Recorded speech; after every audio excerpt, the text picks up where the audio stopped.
Its howl is unmistakable, piercing the quiet in remote parts of North America, Europe and Asia.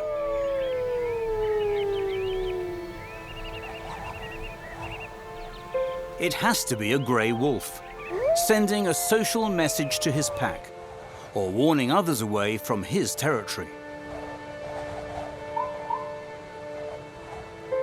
A pack of wolves, up to 36 of them, can roam 200 kilometers in a single day as they search for prey.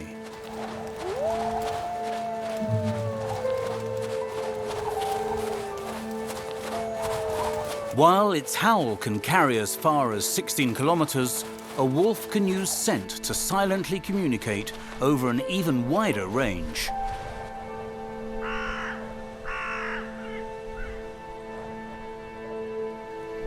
Through urine and scat, the wolf can mark his territory and warn wolves from other packs to stay away.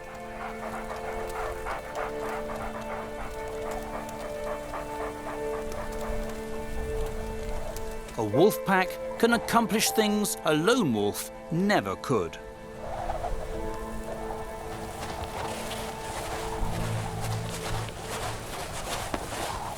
And so they've evolved social ways of working together for everyone's benefit.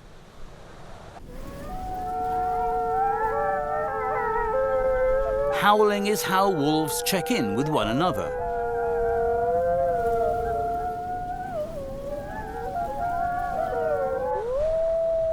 When one starts, another often takes up the call.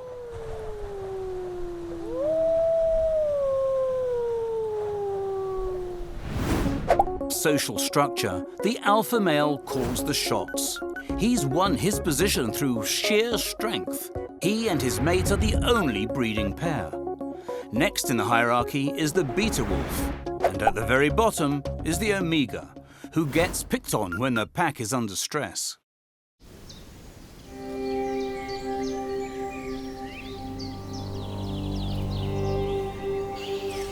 When a large pack splits up on hunting expeditions, a howl lets the members keep tabs on one another, socializing from a distance.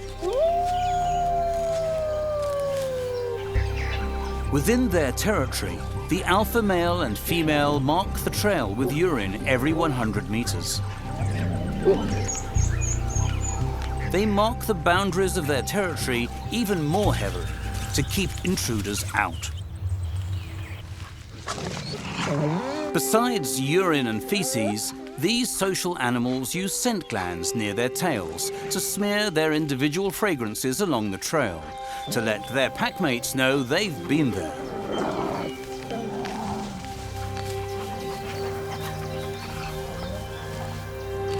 When male wolves are ready to mate, they'll spread pheromones on the trail to attract available females.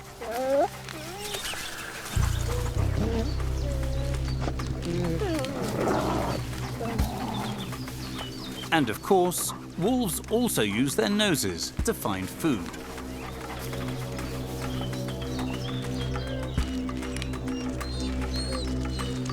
Compared to humans, the wolf's sense of smell is 100,000 times more sensitive.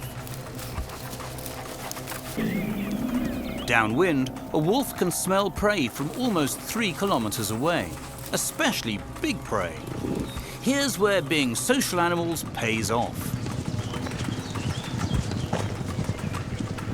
Working together, wolves can take down prey much larger than themselves, though it's not without risk.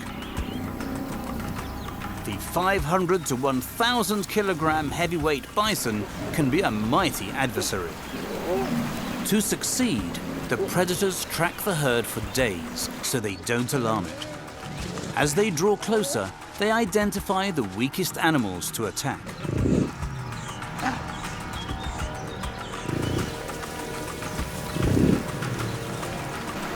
In the social order, female wolves do the herding and distracting, while stronger males are ready to make the kill.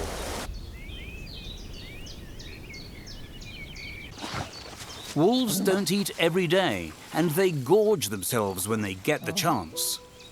Food is especially important when pups are born. all the wolves in the pack pitch in to feed and raise them.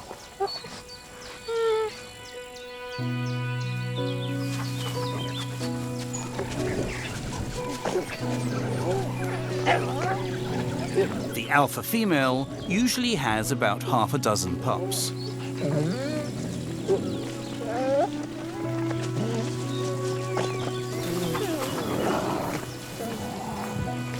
When the pups are about 5 weeks old, pack members feed them regurgitated meat.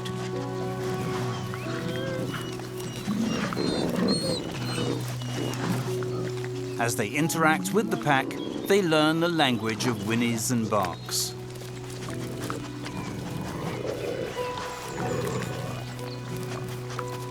They get acquainted with the smell of their family and other wolves' facial expressions, body language, and tail postures.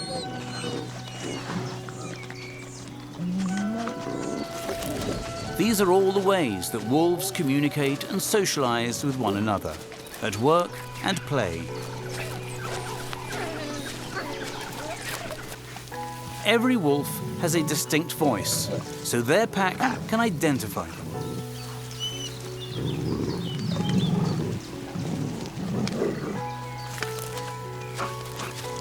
Like any community, every wolf pack has a slightly different way of doing things, from what they hunt to how they make friends. Within their first year, the pups join the hunt. At 2 or 3 years old, the pups are grown and must leave the pack to find territories and new social packs of their own.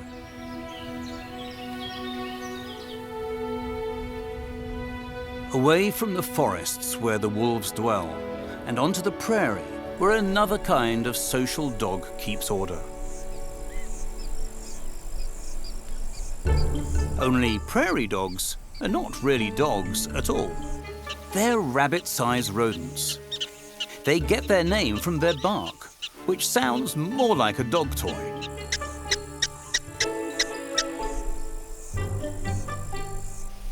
But it's an alarm that alerts the whole community. Prairie dogs have different sounds for different threats, whether it's a bird of prey, a snake, or a coyote. Prairie dogs live in very social family groups, called coteries. Several coteries make a neighborhood, and several neighborhoods make a town. Like any neighborhood, someone's always building something.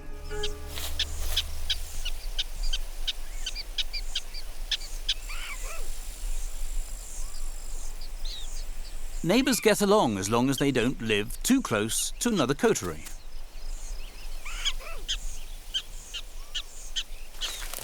As many as 26 prairie dogs can live in one coterie, but most contain just a single breeding male, 3 or 4 related breeding females, and several yearlings and juveniles that don't breed yet. These social animals pay visits to each other and extend greetings with a kind of kiss. They're careful to build their burrows with plenty of openings so they can get in or out fast in case there's trouble. Burrow building, defending the territory, and raising the young strengthens the coterie's social bond. Pups are born hairless and helpless in the nursery chamber of the burrow, one of several specialized rooms.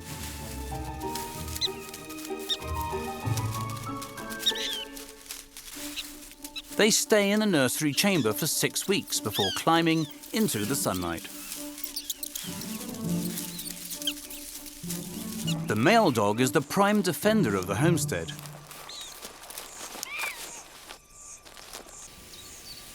But sometimes he's forced to take in guests. Burrowing owls will sometimes invade a section of the tunnel to raise their chicks. Swift foxes are a more serious threat, and it's best to warn the family to hurry inside when they stop by.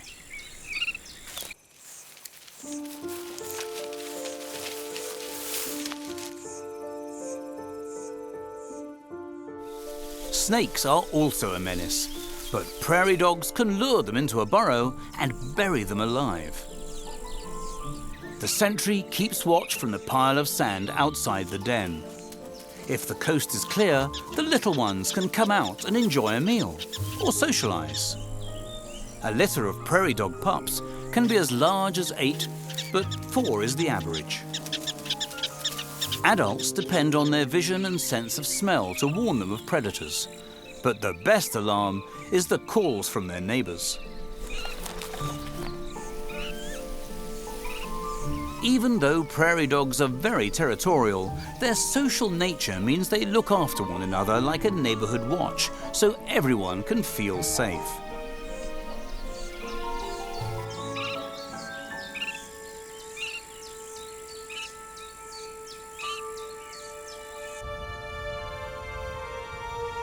That makes it tough for predators to sneak up on them.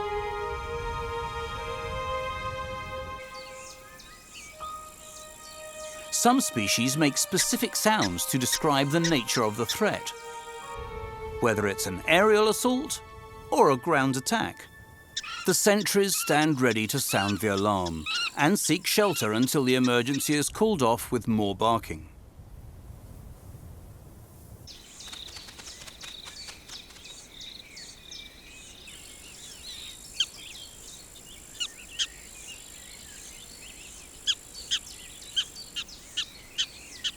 With danger in all directions, they need to be constantly vigilant. Some researchers believe their calls might be a kind of language that helps them describe what they see.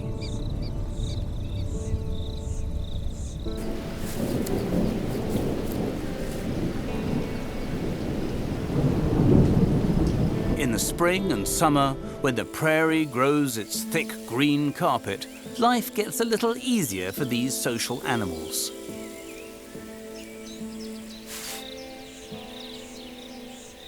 The foliage gives them some cover, and they don't have to travel as far from their burrows to fill their bellies.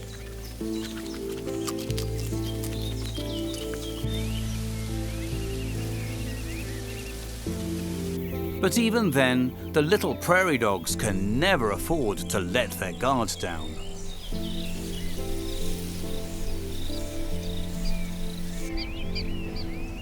On the other side of the world from the prairie dogs lives a massive community that sleeps by day and socialises by night.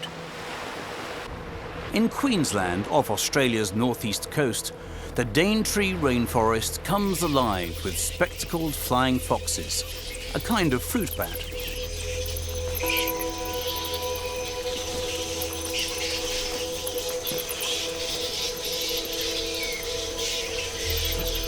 Having spent the night feasting on nectar and fruit, all species of fruit bats return to their camp to settle in, wash up and get ready for bed.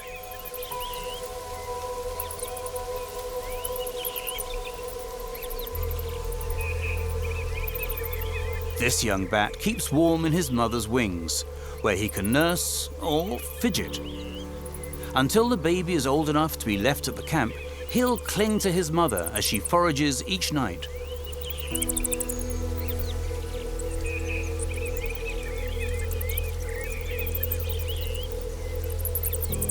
Of the approximately 1,000 species of bats, about 190 of them are flying foxes. The smallest weighs only 15 grams. The largest can weigh as much as 1.6 kilograms and have a wingspan up to 2 meters. All of them are social animals. In some species, females roost in huge colonies, while males roost in another colony. Flying foxes' range of hearing is similar to humans. These social mammals call to each other to defend their feeding spots and warn of danger. To attract one another, they use odour. Males secrete a fragrance to lure females, and mothers find their young by their unique scent. Roosting in colonies works as a defence against predators.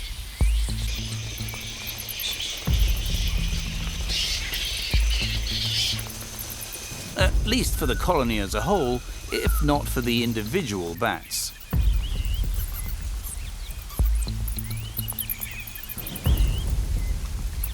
In Australia, the white-bellied sea eagle is one of the flying fox's main predators. Unlike eagles, bats aren't strong flyers. As the cloud of bats returns to camp from its foraging site, the eagle tries to pluck his prey. But all those bats commuting at about the same time gets confusing for the predator.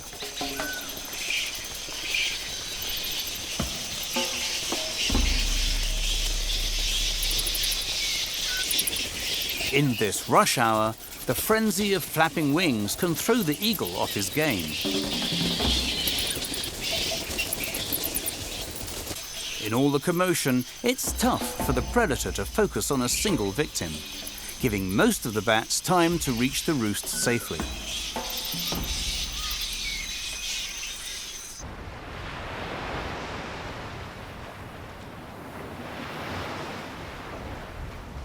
Guided by their keen vision and sense of smell, flying foxes might fly 50 kilometers from their camp to a favored grove of fruit trees.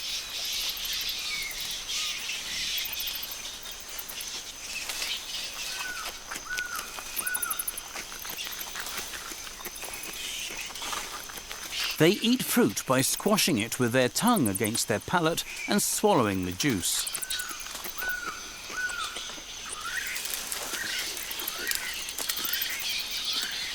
It's a real social event. While they eat, they make a lot of noise to announce ownership of their territory. They might have different spots within their territory where they go to eat, depending on what's growing.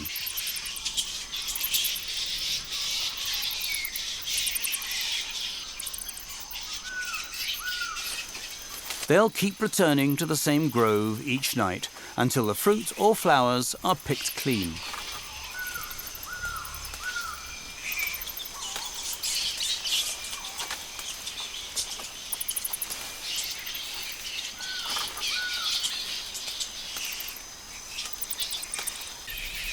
In their long commute from feeding area to their camp, fruit bats are some of the world's most important pollinators and seed spreaders. Their socializing improves the forest.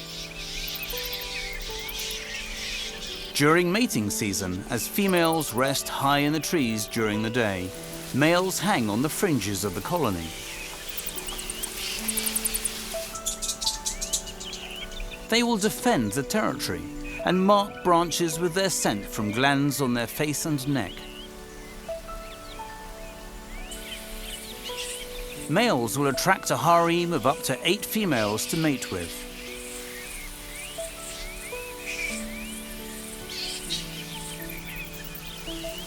And, for example, female spectacled flying foxes outnumber males 2 to 1.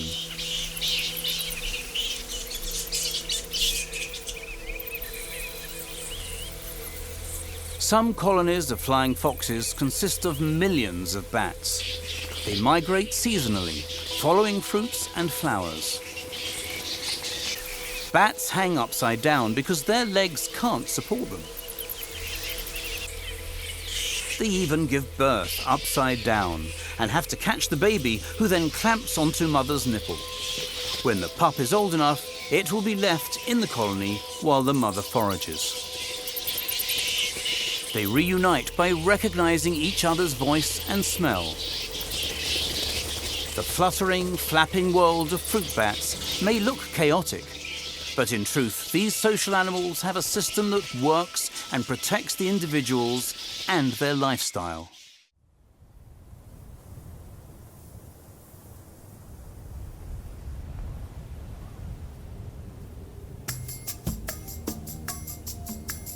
From the island continent of Australia to the island of Madagascar, off the southeast coast of Africa.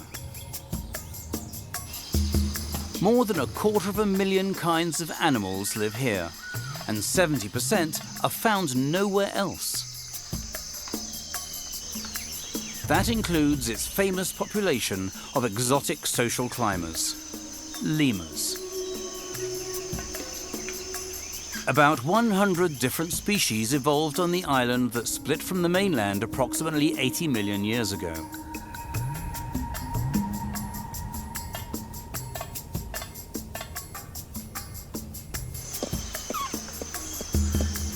Like apes and humans, lemurs are primates.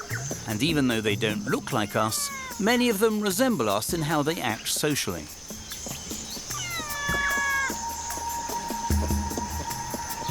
The most recognizable species is the ring-tailed lemur, which gets its name honestly.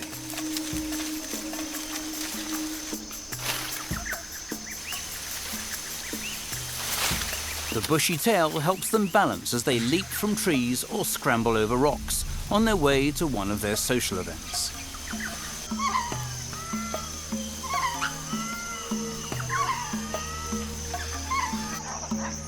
In the morning, members of the troop, mostly females, socialize and catch some rays.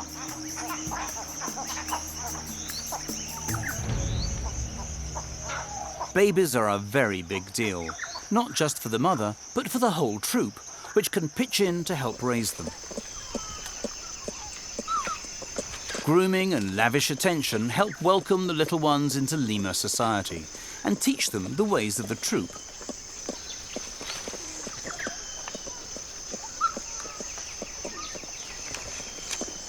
Most of the females in a troop are related. It's not uncommon for one lemur to babysit for another, so that the birth mother can enjoy some time without her baby clinging to her.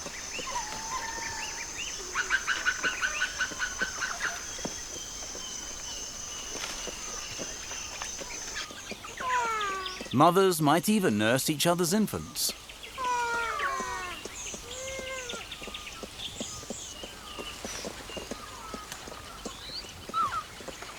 While the kids enjoy playdates, the adults sometimes find ways to amuse each other. A matriarch is the social leader of the ring-tailed lemur troop, which can range up to 30 individuals of all ages. Females tend to stay with the group they're born into, while young males join other troops when they're ready to mate. Ringtail lemurs spend more time socializing in the open than other lemurs, so they have to be especially alert to predators.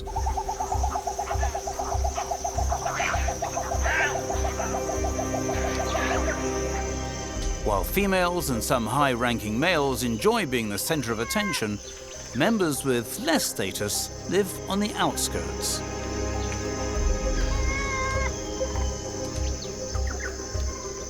But that doesn't make them any less important to the social order.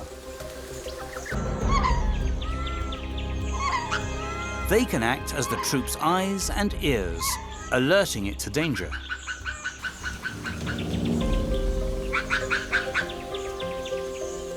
Ring-tailed lemurs are very vocal.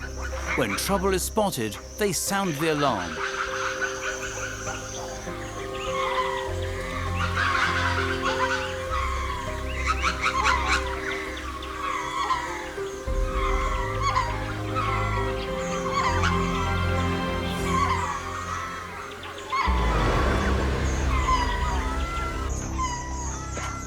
And tragedy is averted. The Madagascar buzzard will have to find its meal elsewhere. When the all-clear sounds, everything returns to normal. While the ringtails on the sunny rocks avoid becoming food, deep in the rainforest, another social species of lemur gets ready for lunch. Indris, the largest of the lemurs, spend most of their lives in the trees. The female, at up to 9 kilograms, is larger than her mate and is in charge. She forages to feed the family, while the male defends the territory, marking it with a scent that makes it his own.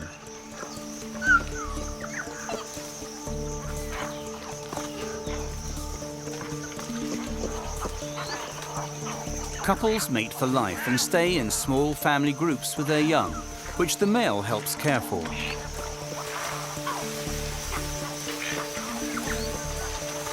The young ones like to wrestle, but it's all in fun.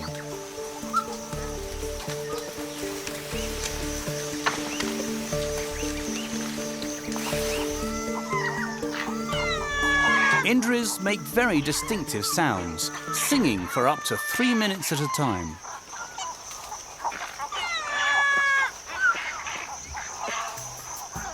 It's another way they socialize. Their songs are the way of declaring their territory or status in the troop, or announcing their whereabouts to their family. A female might also be reporting that she's ready to mate.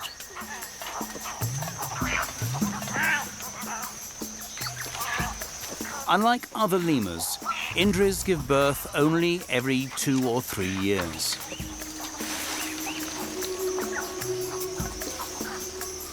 They eat leaves, flowers, fruit and twigs, and avoid leaving the trees if they can help it. For Indris, astounding leaps are easier than strolling on the forest floor.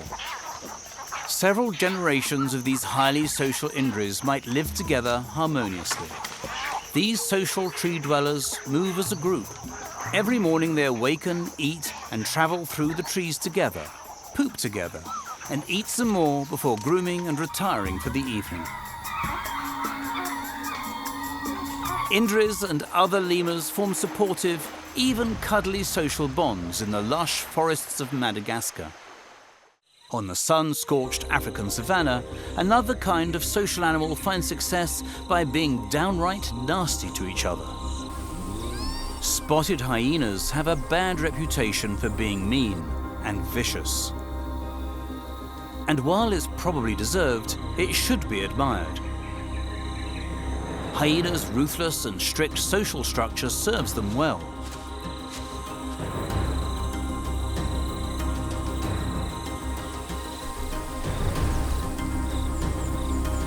In a hyena clan, mother knows best. All hyena mothers are devoted to their cubs. And the newest litter ranks above their older siblings.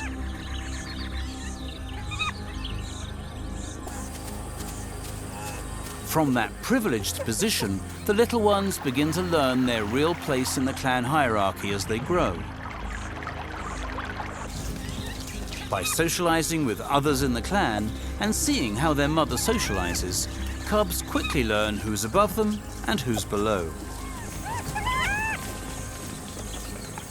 Cubs are born with open eyes and deciduous front teeth, and they're ready to compete for dominance. Usually 2 are born together.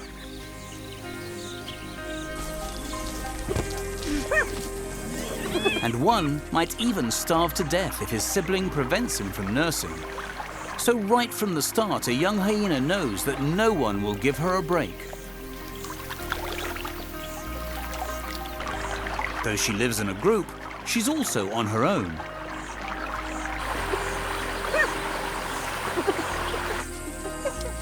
Cubs are raised in communal dens.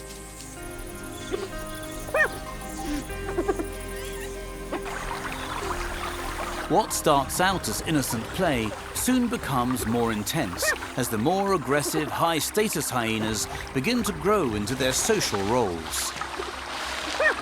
Every hyena in the clan is below the alpha female, the matriarch that gets the best food, the best mates, the best dens. Her cubs are better nourished and have inherited her aggression, so they rank just below her. Females always rank higher than males, regardless of age.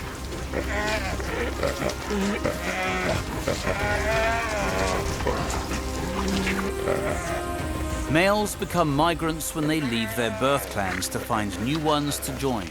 Getting accepted means being willing to get beaten up, with no guarantee the clan will let him join.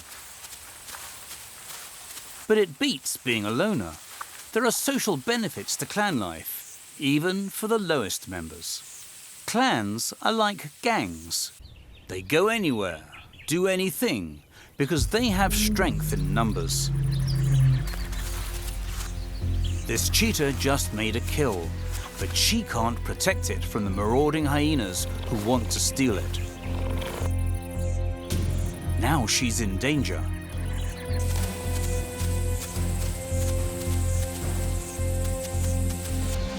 Her speed is her livelihood, and she can't afford a confrontation with the aggressive hyenas. An injury can mean she'll starve to death. So she heads for safety, knowing she can't beat them.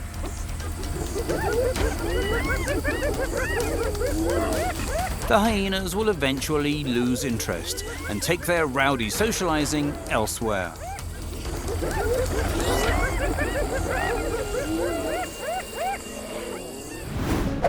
In hyena society, females stay in the group they're born in. When a male is old enough to mate, he migrates into a new clan. When he does, he's the lowest ranking member, even below young males.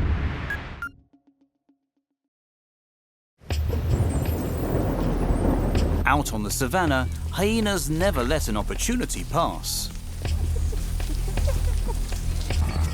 When these social animals work together, they can take down more and bigger prey than they could on their own, so they follow the herds, a social predator chasing social prey.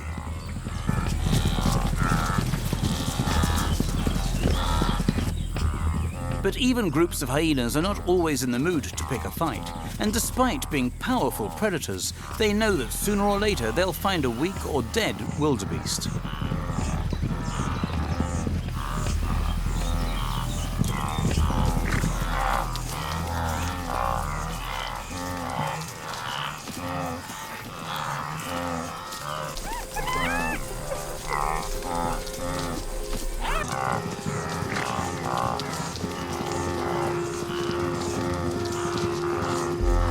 It's socially acceptable to scavenge. Sometimes it pays to be patient rather than spending energy and risking injury on the hunt.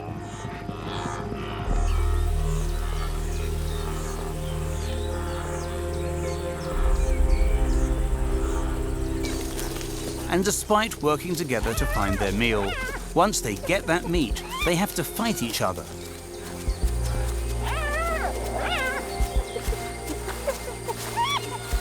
These cubs are fast learners.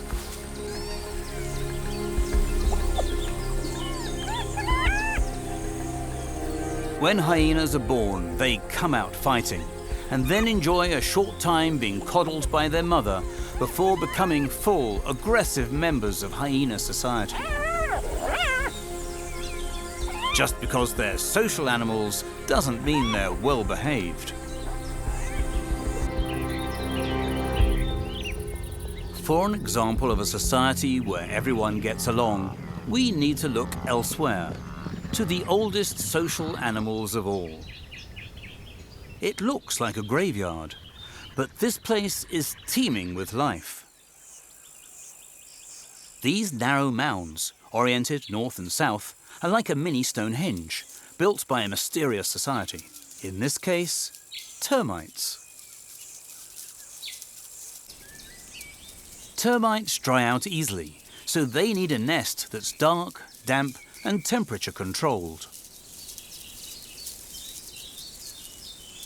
The nest also protects the colony from predators. They live in a caste system. Workers build the nest out of dirt, spit, and their own dung. Some species can build mounds more than 10 meters high. The mounds allow air to circulate while keeping the internal humidity high. Termites, divided into workers, soldiers, and reproductive castes, might have the oldest society on the planet, developing at least 130 million years ago. During that time, they've evolved a highly organized and efficient social lifestyle. Besides home building, workers are responsible for feeding the colony. Microbes in their guts help convert wood cellulose into nutrients they share with the nest.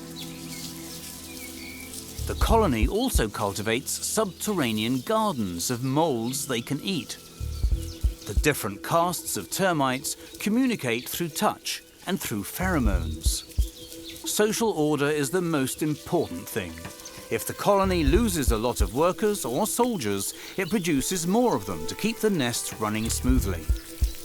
If the colony produce too many of a caste, they'll get eaten.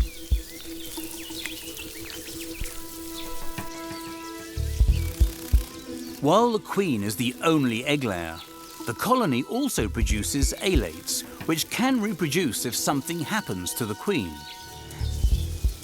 Alates also can sprout wings and fly off in swarms to start new colonies. Or sometimes a colony will split up when some of its members simply march off for a fresh start. Some colonies can contain as many as 2 million termites.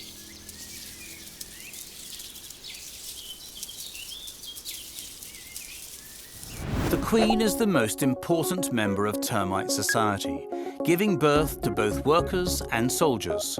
Both castes are blind, wingless, and sterile. Workers tend to the queen and feed the colony, and soldiers defend the nest. A social structure ensures the colony's success. A termite mound is like a fortress. Swarms of African driver ants destroy everything in their path, including small animals and birds. But social termites are ready for them. When the soldier termites hear the ants coming, they bang their heads against the ground to sound the alarm, sometimes making a vibration loud enough for humans to hear from several meters away. While the workers retreat to protect their queen, soldiers prepare for battle. The colony's narrow passages force the ants into single file for one-on-one fighting.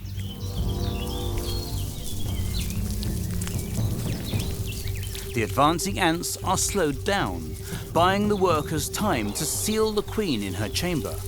The goal is to keep the invaders from ever getting that far.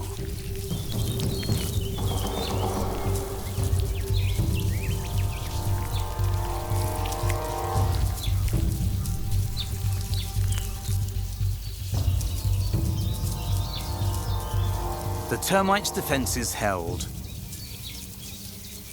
Their society is saved. The driver ants are forced to retreat and take their voracious appetites somewhere else. Once it's all clear, the workers get busy repairing the mound.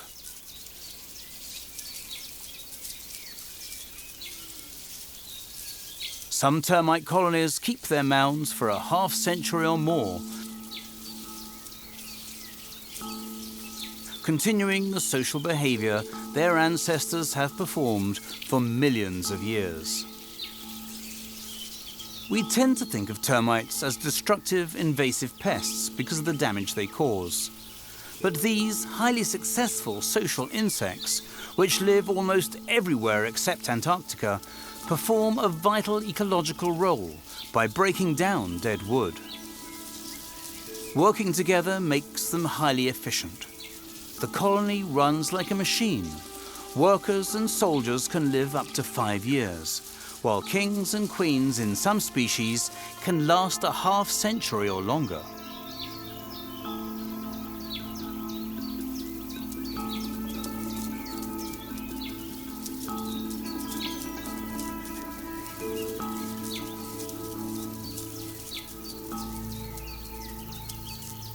While termite society quietly continues almost out of sight, an entirely different breed of social animal demands order, with claws and a roar.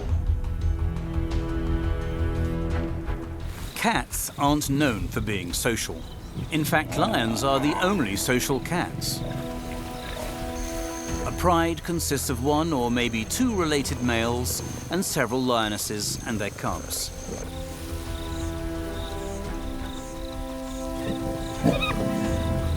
The lionesses have the busiest lifestyle, raising the young ones while the male sits on the periphery unless it's time to mate or eat.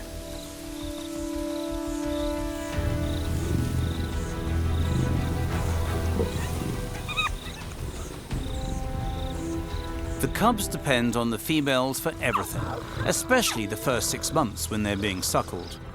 Since several lion sisters give birth at around the same time, they can nurse each other's cubs. It's a social arrangement that makes life a little easier. Some lionesses can hunt, while others stay home with the cubs.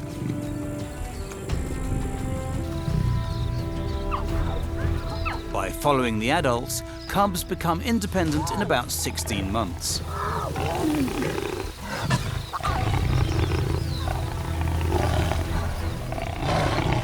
By the age of 2, the social dynamics change. Most of the female cubs will stay with the pride, but the young males find themselves no longer welcome. The pride will push them out.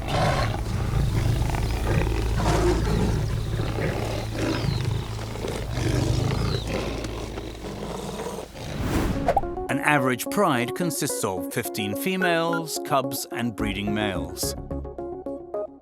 Lionesses hunt for the whole group. Males defend the core territory against invading male lions with a wider fringe that might overlap neighboring prides. If prey is scarce, the territory might spread more than 200 square kilometers.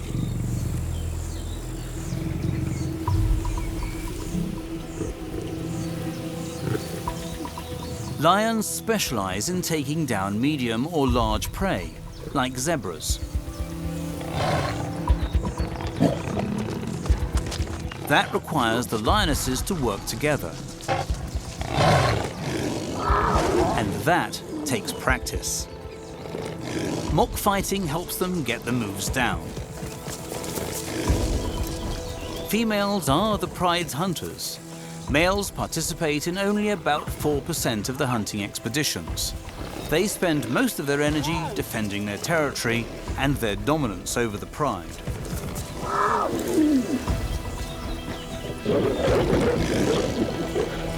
But when prey is particularly large, it's good to have a big, strong male lion around. Here comes trouble.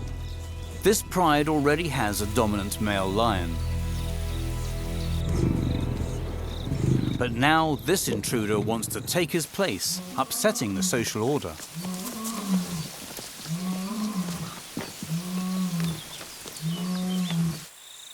All the lionesses and cubs can do is get out of the way and wait for the outcome.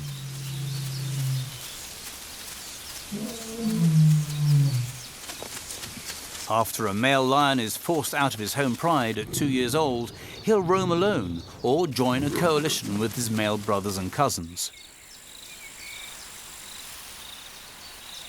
When he grows big enough, he'll fight for a pride of his own.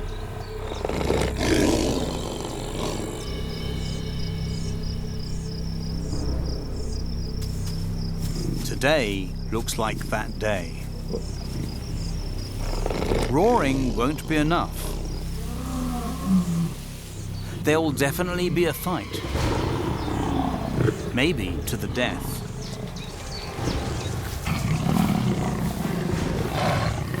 These social cats respect strength above all else.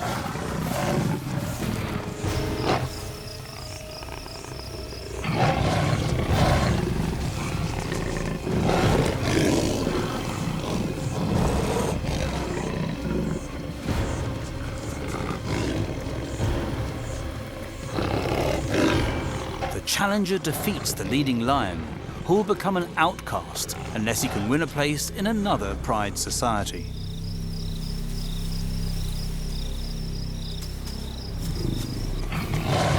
But even if he wins a spot in a new pride, he still might have the lionesses to contend with. In the lion social order, a new dominant male lion will try to kill the young cubs to make the females mate with him. These lionesses want no part of that.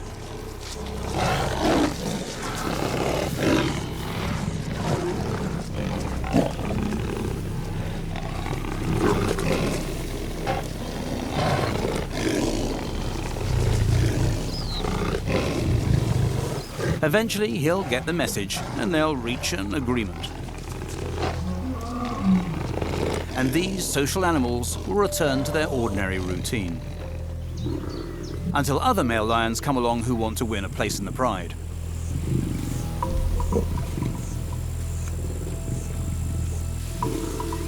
Then the life cycle will start again for these very social, very big cats.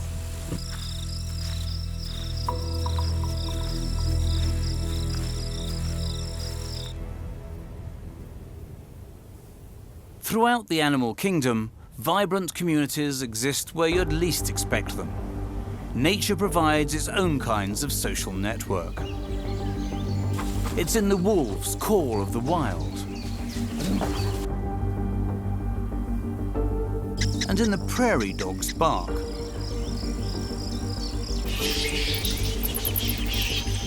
It's about finding food and forging a family.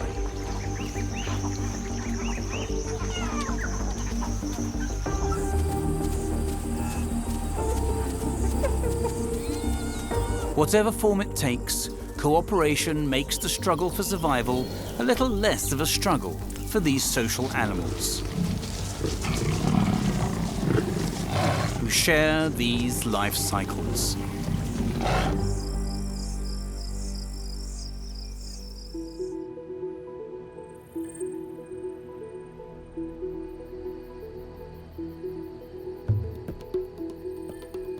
As the sun rises over India, a forest awakens with an appetite. Of all the world's cats, tigers are the biggest, and Bengal tigers are among the largest in the world. But they don't start out that way.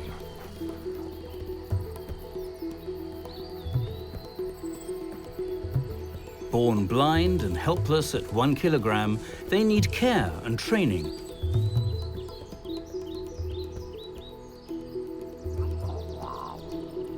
And lots of attention from mum if they're to grow tiger strong.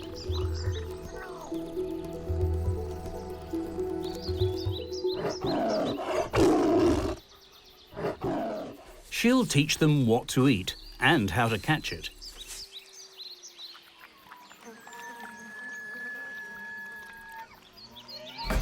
At 2 months old, they follow their mother as she hunts, shadowing her moves, which they'll practice on each other later.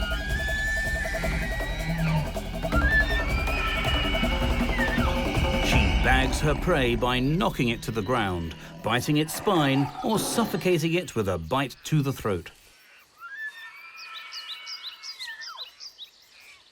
The cubs watch and learn as mother drags the carcass into cover, but they're still too young to devour it.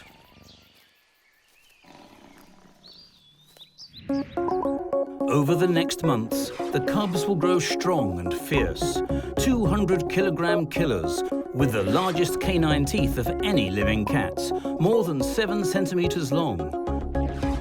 Their retractable, curved claws will grow up to 10 centimeters. But that's only the cubs that live that long. Half will never see their second birthday.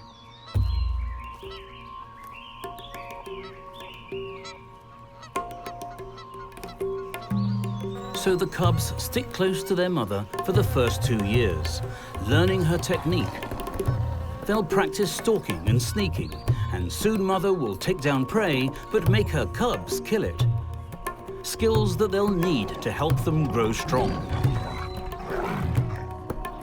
Their bond with their mother is tight. She'll even fight an invading male tiger to the death in order to protect them. Until they're strong enough to be on their own, she'll provide them with everything they need, including meals.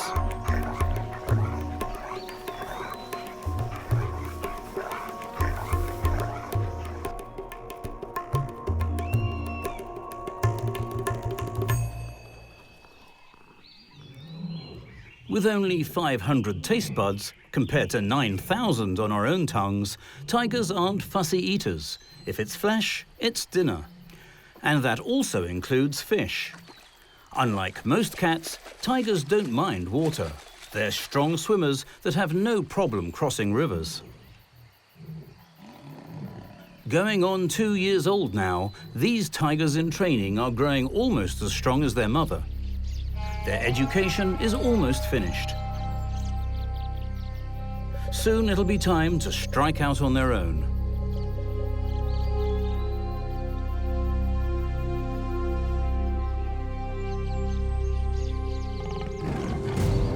urge for independence has already begun. One of the male cubs asserts his dominance over his weaker siblings. Tigers are solitary beasts. Old enough to hunt on their own, they'll soon be competitors.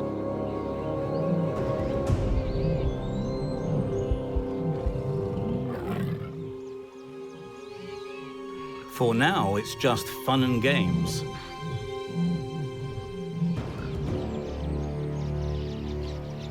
A few more weeks, and that's about to change.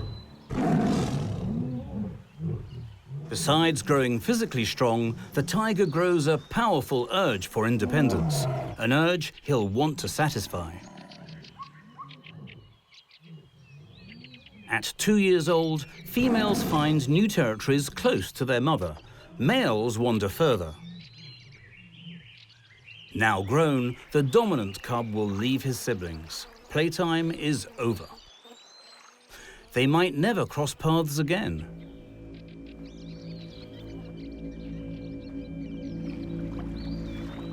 While looking to mark his territory, he encounters an unrelated young male with the same incompatible goal.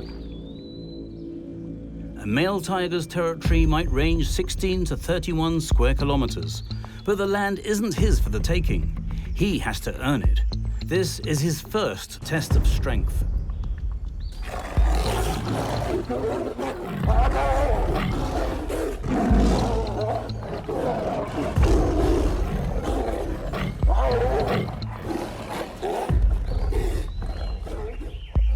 Tigers seldom fight each other, and when they do, injuries are rare.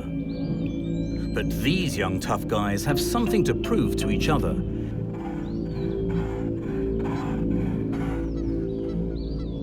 Each has to prove that he's the stronger one.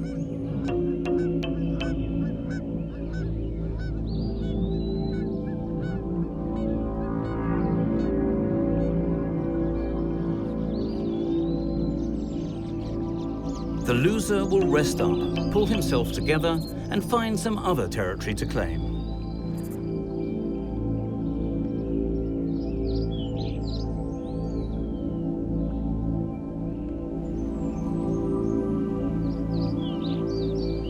He probably won't tangle with another male tiger again, because no matter how strong he's grown, his rival might be a little bit stronger.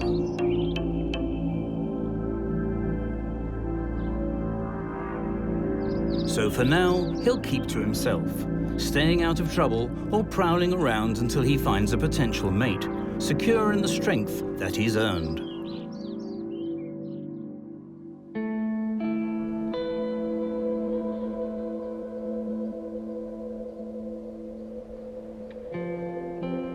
Asian tiger cubs grow into strong, lanky killers. But strength doesn't have to be deadly. In Africa, a baby giant grows just strong enough to challenge his rival for the top job. Hippos hang out together mainly because it's convenient. The planet's third largest living land mammal spends most of its time in the water to escape the heat of the sub-Saharan sun. In the wet season, when the rivers are wide, they might break into groups of 10 to 15. But in the dry season, when rivers shrink, the hippo crowd grows.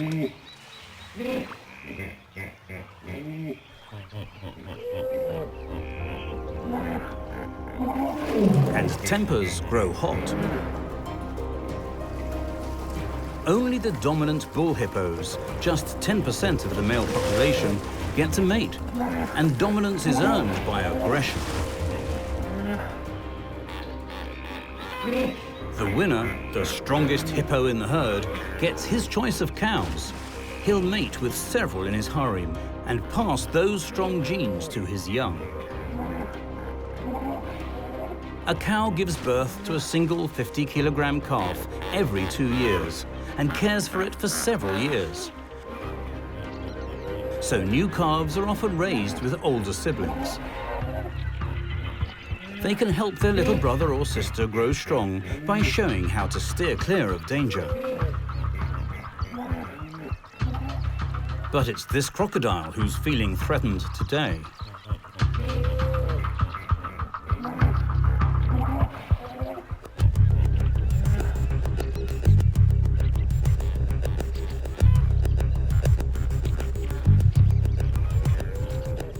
Mothers keep babies away from the herd until they become stronger and more sure of themselves.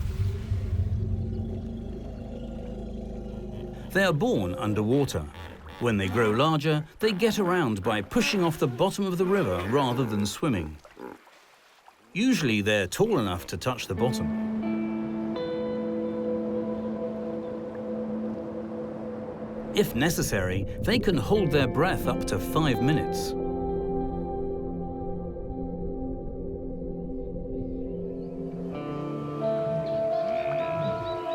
The cow's job is to raise each of her calves for up to 7 years until they grow strong and independent.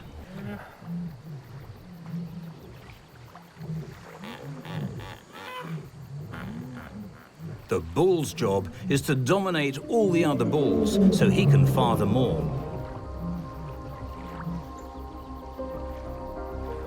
And that's fine until another bull challenges him.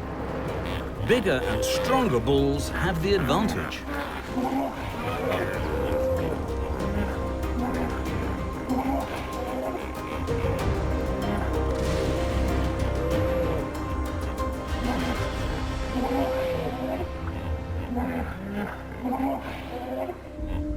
The alpha bull shows his strength with a colossal tooth-bearing yawn. Over the course of 7 years, a male hippo will grow from 50 kilograms to about 3,000 kilograms. He'll eat almost 40 kilograms of grass each night, and his canine teeth will grow up to 40 centimeters long. They're mostly a way for him to show his strength.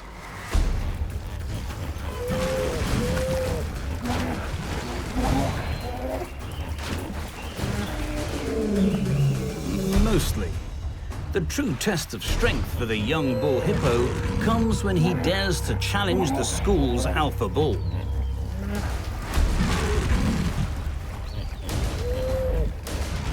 The contest starts off as posturing, but if no one backs down, the fight becomes real.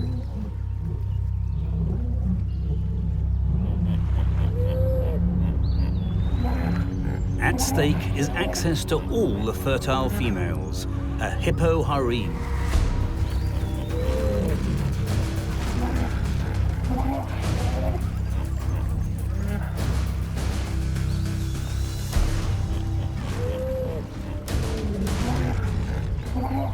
If the challenger isn't strong enough to unseat his rival, he'd better be strong enough to survive the consequences. Banished from the water, he must try to recover from his wounds. Oxpeckers help by cleaning them. The alpha bull may one day let him return, as long as he never again challenges the alpha bull's strength. Much of Hippo's strength, health, and comfort comes from birds and even fish that pluck parasites from their hides. Sometimes hippos actually seek out spots where the fish and birds collect, so they can get a good cleaning.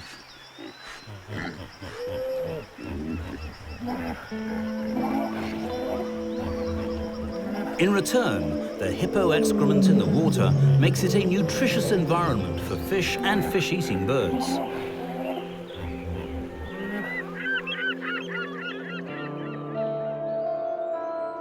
Where hippos gather, give birth, and grow strong, they also make a strong contribution to their ecosystem.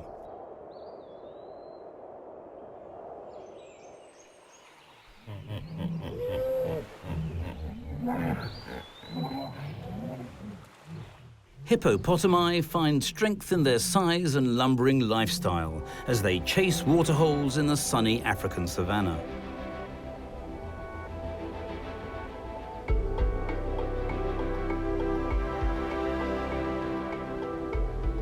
while elsewhere, hidden in the deep green rainforests, reside great groups of intelligent primates.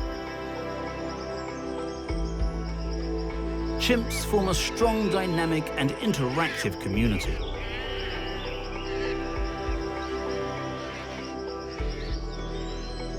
Growing strong in a chimp society means learning to live by the rules and knowing one's place. Up to 100 chimps live in a troop, controlled by one alpha male, the chief chimp in charge. Males patrol the home range, while females raise the babies.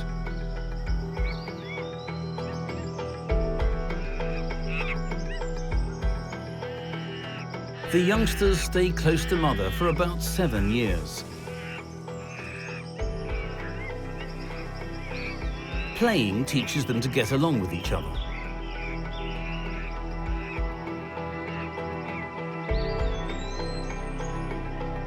The baby, born helpless, learns by observing his older siblings and mother.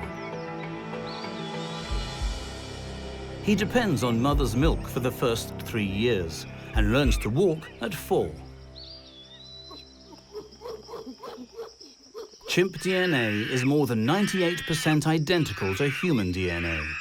And, like humans, young chimps get socialized through playing and fighting.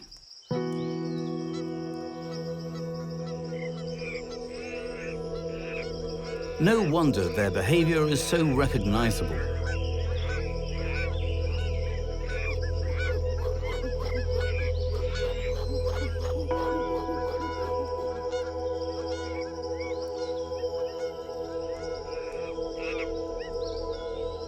But here, aggression gets rewarded. An aggressive chimp might grow up to rule the troop. Growing strong means learning to lead.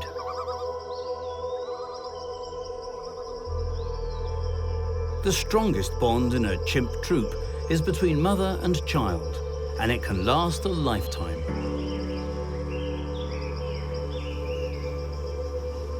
A male chimp might kill a rival's infant to get the mother to mate again. To keep that from happening, a female will mate with several males, so that no one in the troop is ever quite sure who the father is. A female chimp will have only 2 surviving babies in her lifetime, which is about 40 years. If a male chimp were human size, he'd be twice as strong as us. Males practice and learn to become an alpha, the leader of the troop. Other males answer to him, along with females and infants who have an even lower status.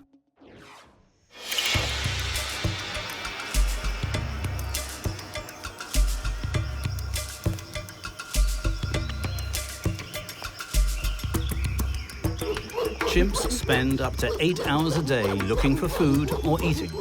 They can cover 16 kilometers per day. They don't have strict territories, but they do have a home range that they protect, which is why they must keep strong. And today, they hear strangers coming. This male sounds the alert.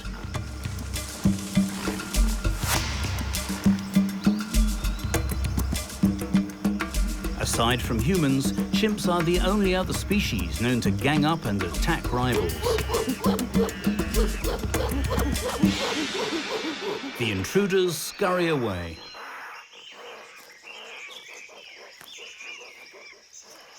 As the chimps resume their foraging, the juveniles stay close to the adults, learning to stay clear of strangers.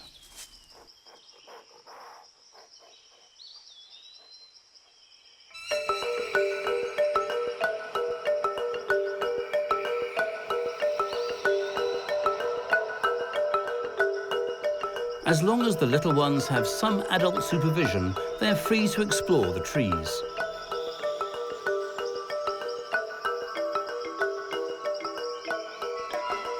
These outings teach the juveniles how the troop members interact.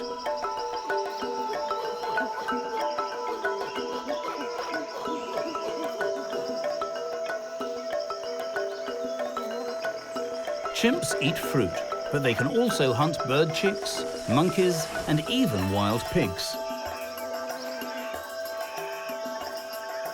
That's the benefit of hunting in groups.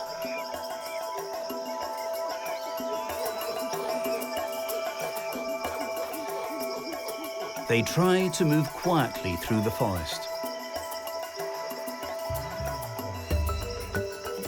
Not only to sneak up on prey, but also to avoid confrontations with other chimps.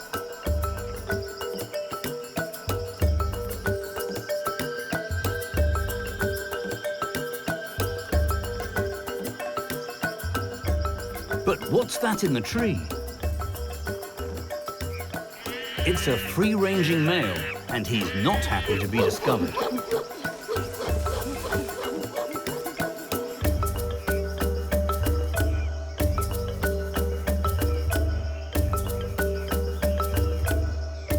His threat against the other male works.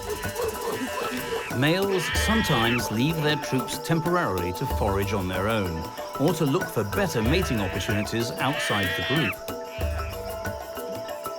Being a lone chimp can be risky, not just out of fear of invading another chimp's area, also from the chance of running into predators. But sometimes a chimp just feels strong and confident enough to take a chance and leave the safety of his group.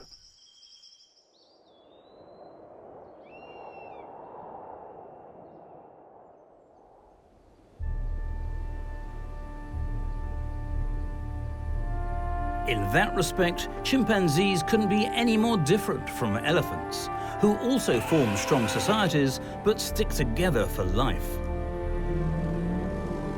African elephants, the largest living land animals, are a thirsty group. During the wet season, that's not a problem. Except for the little ones, not strong enough to care for themselves yet. There's a lot to learn.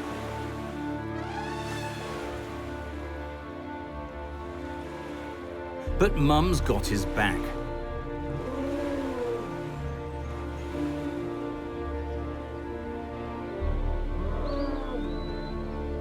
A baby elephant can weigh 90 kilograms at birth and gain a kilo every day in its first year.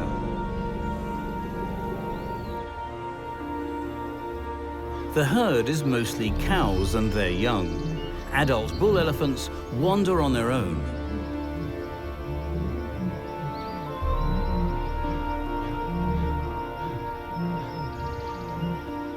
Elephants have to cover a lot of ground to find enough to eat. An adult can consume 160 kilograms of leaves, bark, fruit and grasses a day. They sleep less than any other mammal, only about 2 hours a night.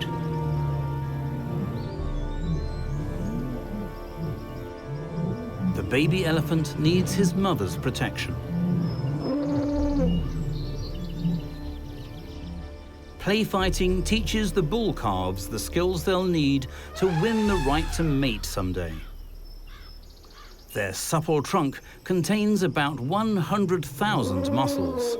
It'll take plenty of practice to use them and grow strong. The calves stay with the herd for 2 to 3 years until they're weaned, getting stronger, learning where the watering holes are. And for the males, honing their fighting techniques. Soon the boys will leave the herd, and their days of friendly fighting will be done.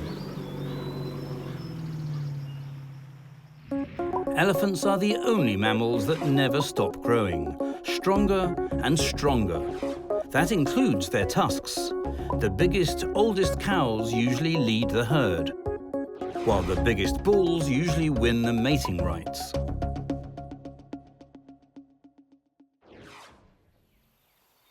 Elephant herds are run by the matriarch, who might live 70 years.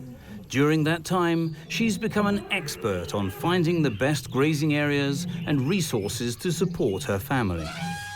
The matriarch teaches the herd about the finer things, like the joys of a nice, cooling dust bath. Most of the female members of the herd pitch in to help raise the calves.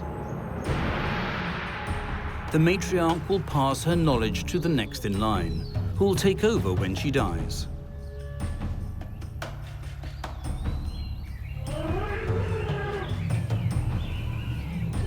The bulls leave the herd at puberty and battle for mating rights. Adults can grow to 6,000 kilograms, and 25% of that weight is in their skulls. That's a colossal amount of power unleashed when rivals clash. Add 2 pairs of sharp tusks, and the potential for damage is enormous. But generally, no one gets hurt. The winner gets to mate with the herd's females, while the loser goes off to pick another fight and try again.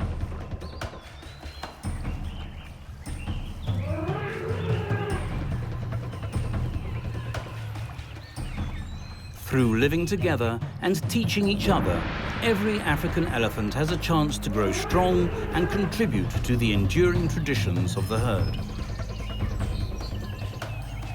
At the watering hole, the source of all the savannah's strength, the cycle continues. Bulls bond with, and eventually clash with, other bulls.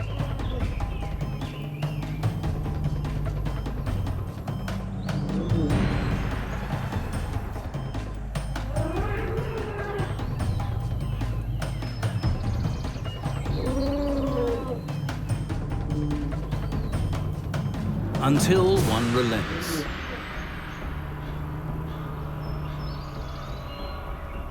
The whole cycle of life, mothers and sisters and aunts and calves settle in for the night, finding quiet power in the strength of their family.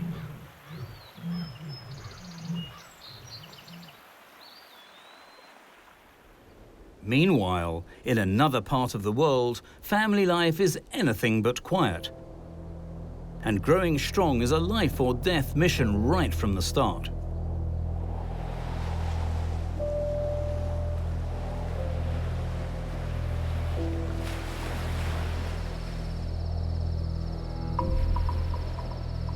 Off Australia's southern coast, on the island of Tasmania, lives a species that has to prove its strength practically from the moment it's born.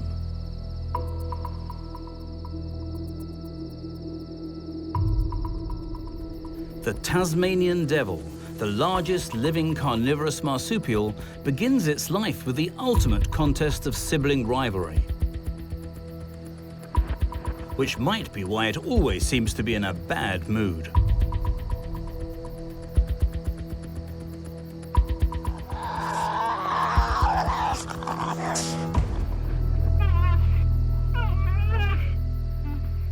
The female Tasmanian devil, about the size of a big house cat, gives birth to as many as 20 babies, each the size of a grain of rice. The newborns, or imps, must climb up and into her pouch, where they'll find only 4 nipples. 4 lucky imps get to suckle, the rest die. The survivors leave the pouch after 4 months and are weaned at 10 months. Females survive males 2 to 1.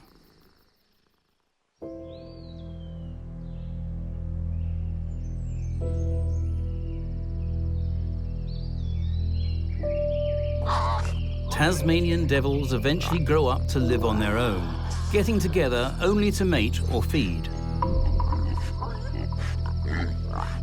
They communicate through a cacophony of screeches and screams, and when they're stressed, they give off a foul odor.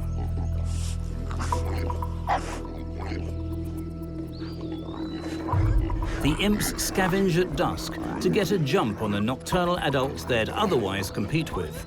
When it comes to eating, it's first come, first serve. After the first feeder has gorged herself, the others can compete for what's left. The stronger imps have the advantage, but at least everyone gets a chance to dine. Feeding is the means to grow strong, and even though the devil's dining habits look chaotic, there's etiquette involved. Each feeder defends only the amount of food she wants, and her posture advertises how full she's become. That's the signal for a newcomer to come to the table. That doesn't mean they don't clash.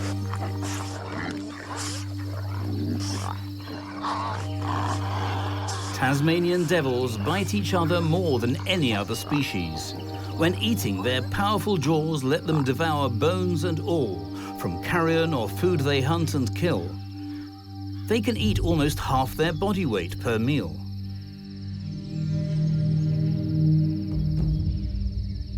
Though it prefers an easy meal of carrion, a Tasmanian devil will also hunt small mammals, birds, or insects.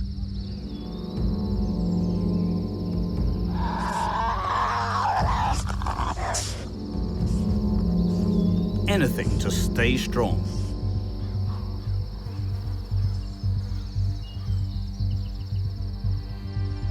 This hungry imp is not having any luck. Eventually, she'll expand her range.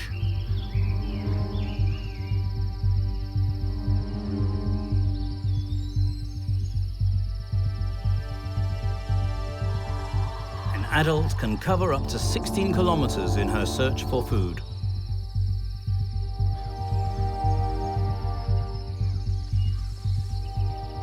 This young one, at this cautious stage of her life cycle, stays close to the burrow and waits for another opportunity.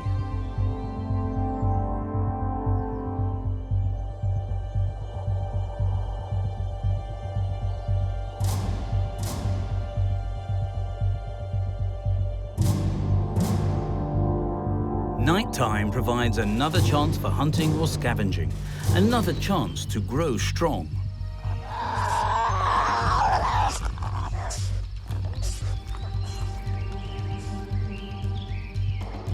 Guided by a keen sense of smell, this imp scored a real prize in finding a dead wallaby.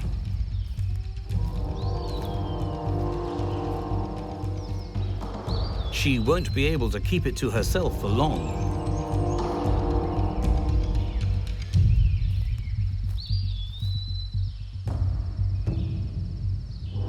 In the process of growing strong, the Tasmanian devil's life cycle looks like one conflict after another, usually focused on food.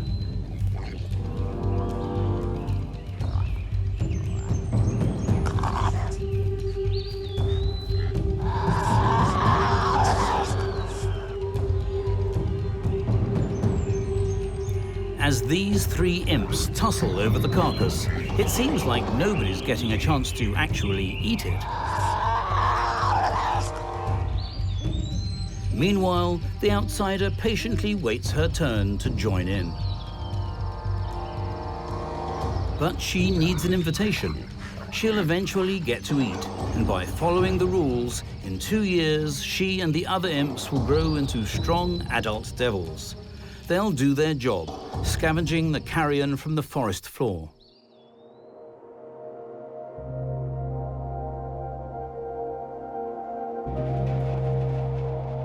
Tasmanian devils grow strong by competing with their siblings. Other babies have more parental support, including one of the world's biggest babies.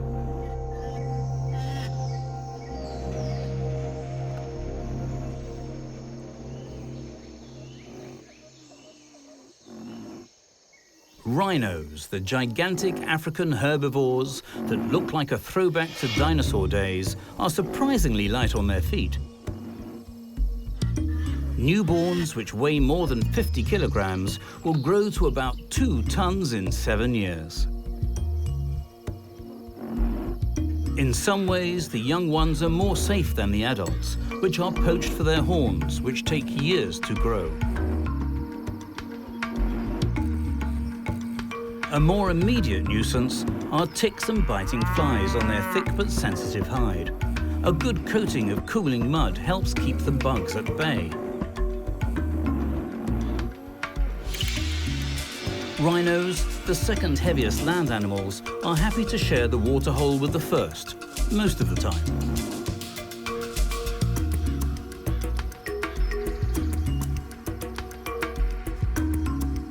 Rhinos have poor vision, and some have hair-trigger tempers.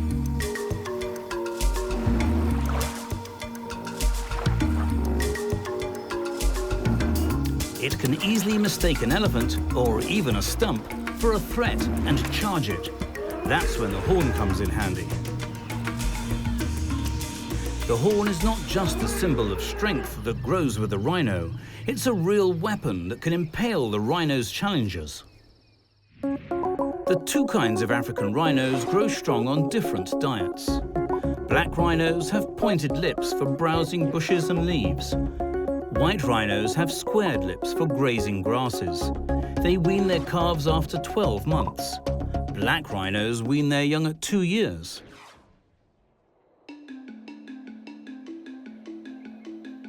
Black or white, baby rhinos have to rush to keep up with their mothers, who can bolt at up to 50 kilometers per hour. Black calves run behind their mums, while white rhino calves run in front.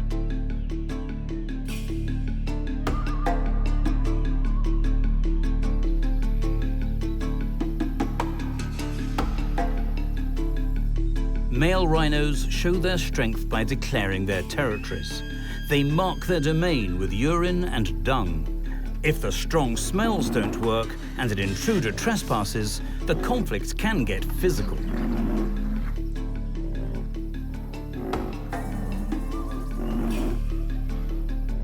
Females aren't territorial and move freely across the boundaries, eating the vegetation. A white rhino can eat 60 kilograms per day, but females don't always get along either. Fights among rhinos can be lethal. Almost half the rhinos that battle each other die of their injuries, more than any other mammal. That's a good reason for rhino cows to keep their calves away from other rhinos.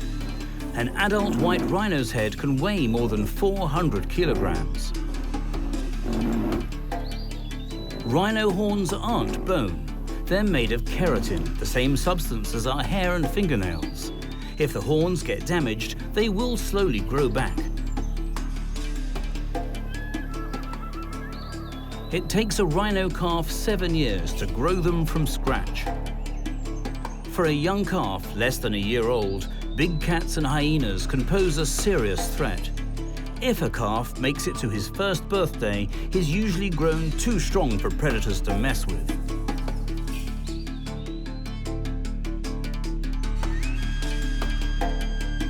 Rhinos get a measure of protection from oxpecker birds. They pick parasites off their backs, but also sound the alarm if they see danger, acting as the rhino's eyes on the world.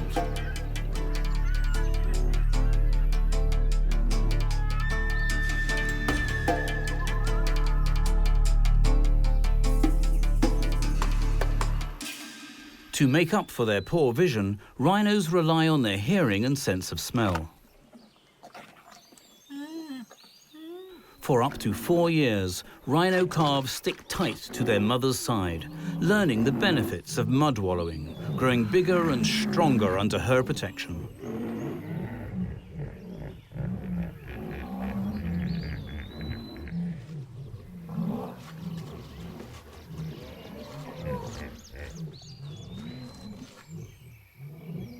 While black rhinos raise their young alone, white rhinos are more social, and groups of up to 10 adults and subadults might roam the savanna together.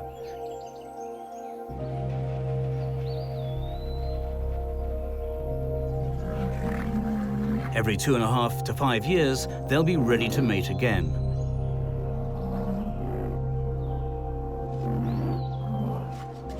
And by that time, the older calf will have grown strong and independent, with the skills to finally live on its own.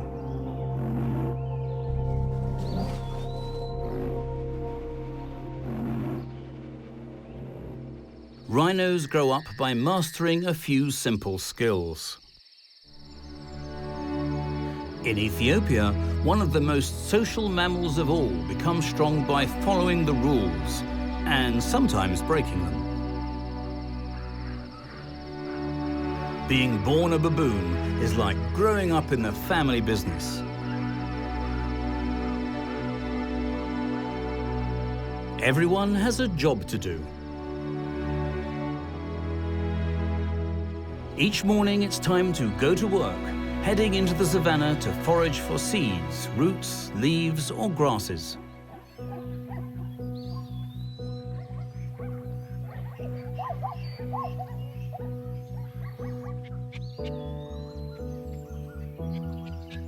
Babies are born with a strong grip, so they can tag along with their mother as she forages. To grow strong, they need to have ready access to mother's milk, even when she's busy.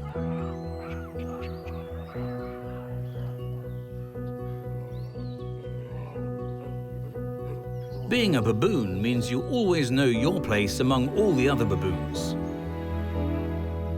And if you're a baby, you've got plenty of company among your many half-siblings.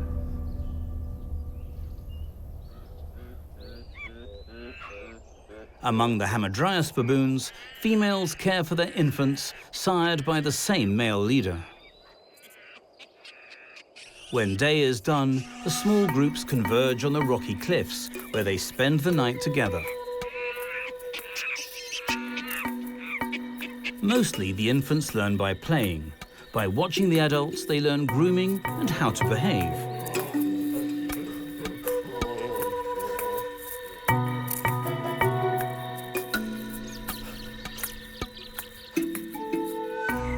Then, with practice, they teach themselves to climb. At about 3 years, the adolescent boys' games get a little more rough. Older, larger Hamadryas males have the highest rank and dominate anyone smaller. Though this protective mother draws the line at handing over her baby, males like to play with babies too.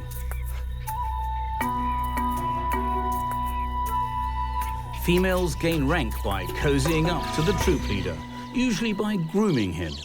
That benefits her female babies, who share her high rank when they reach adolescence.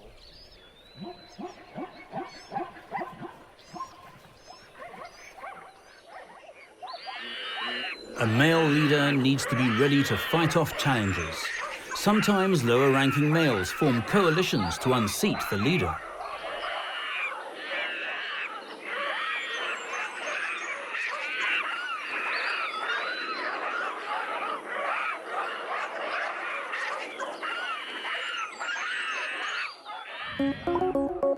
Hamadryas baboons are born lanky and strong, clinging to their mother for the first year and growing half a kilogram every 3 months. By 1 year, they're gathering their own food.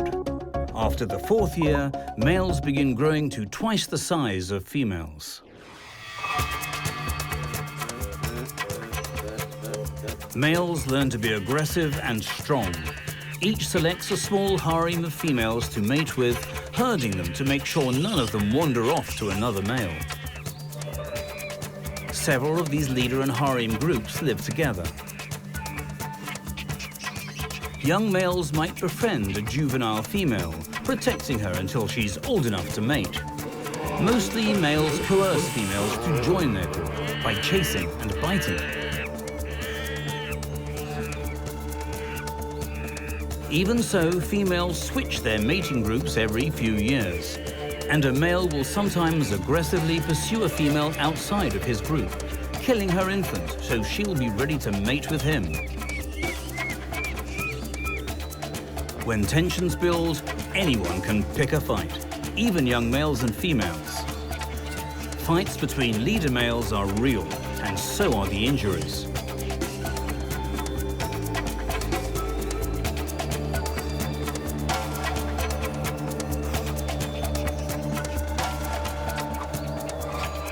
But the rewards are great.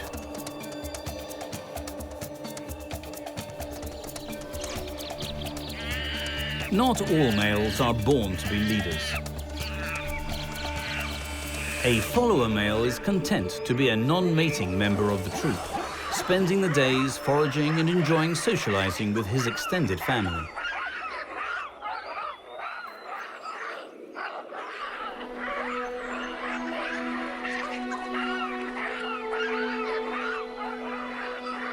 But if the leader male dies or is deposed, a follower male might seize the opportunity to take his place.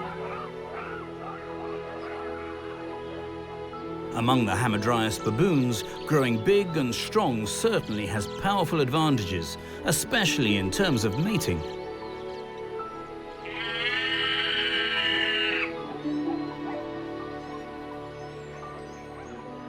A successful baboon has lots of offspring. It's also his responsibility to ward off predators, to keep the group safe.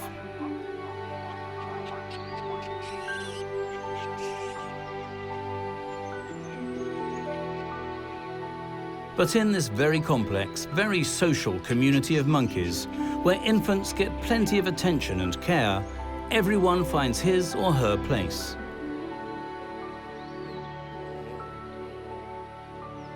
And the whole troop grows stronger for it.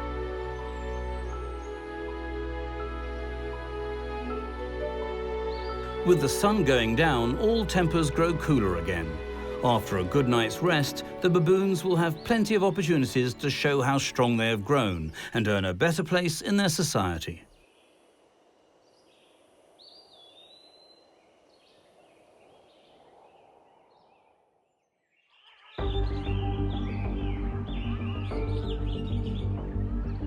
Throughout the animal kingdom, strength is cultivated every day. What starts as playtime might grow into a high-stakes battle. Or sometimes, strength is built by the gentle guidance of a protective parent.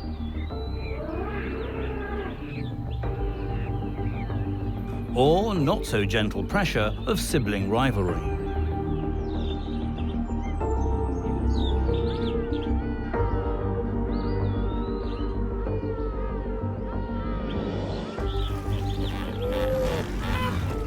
However it happens, growing strong means winning one's place in the world, and that's a crucial phase of every life cycle.